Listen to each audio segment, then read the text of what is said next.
নিঃসন্দেহে আমরা সকলে অনেক বেশি ভালো আছি।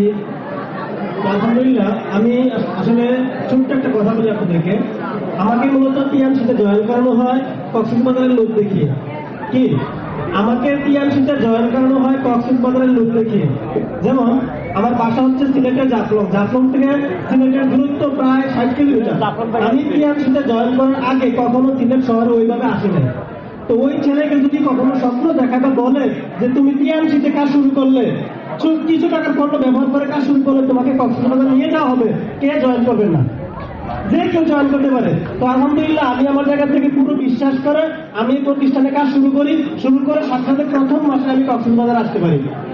আসলে আমার বিশ্বাসটা বাইরে যায় যে আসলে যে প্রতিষ্ঠান কিছু হয়তো একজন ব্যক্তি আমাকে বলছে এখানে কাজ শুরু করলে কক্সবাজার যাইতে পারবা, এই বিশ্বাস নিয়ে আমি এই প্রতিষ্ঠানে আসি। এরকম একটা প্রোগ্রাম আমি পিছনে বসি, বসার পর ওইখান থেকে আমি দেখতে পাই এই স্টেজের মধ্যে দাঁড়িয়ে আছে আমার থেকে কম বয়সের, আমার সমবয়সের, আমার থেকে সিনিয়র অনেক বড় ভাইরা আছে, বড় বোনেরা আছে। তারা চায়না ট্যুরে যাবা, তারা বিভিন্ন দেশের ট্যুরে যাবা, কারপান্ডে যাবা, বিভিন্ন ধরনের অ্যাচিভমেন্ট নিয়ে তারা স্টেজে আসতেছে। তখন আমার স্বপ্নটা আসলে বাইরে যায়, বিশ্বাসটা আরো বাইরে যায়। আসলে যদি তারা এখান থেকে দেশের বাইরে ট্যুর পায়, আমি কাজ করলে মনে হয় আমিও পাবো। ওই বিশ্বাস নিয়ে কাজ শুরু করি, ওইখান থেকে সিদ্ধান্ত নেই।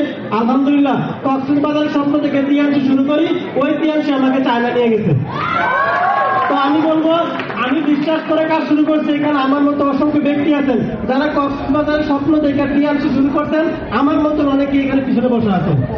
ইনশাআল্লাহ আপনি ভালো করে কাজ করেন, বিশ্বাস রাখেন, ইনশাআল্লাহ আপনিও যেতে পারবেন পরবর্তী কোনো একটা দেশে। বিশ্বাস আছে? ওকে, সবাই ভালো থাকবেন, সুস্থ থাকবেন, সুন্দর থাকবেন। আসসালামু আলাইকুম।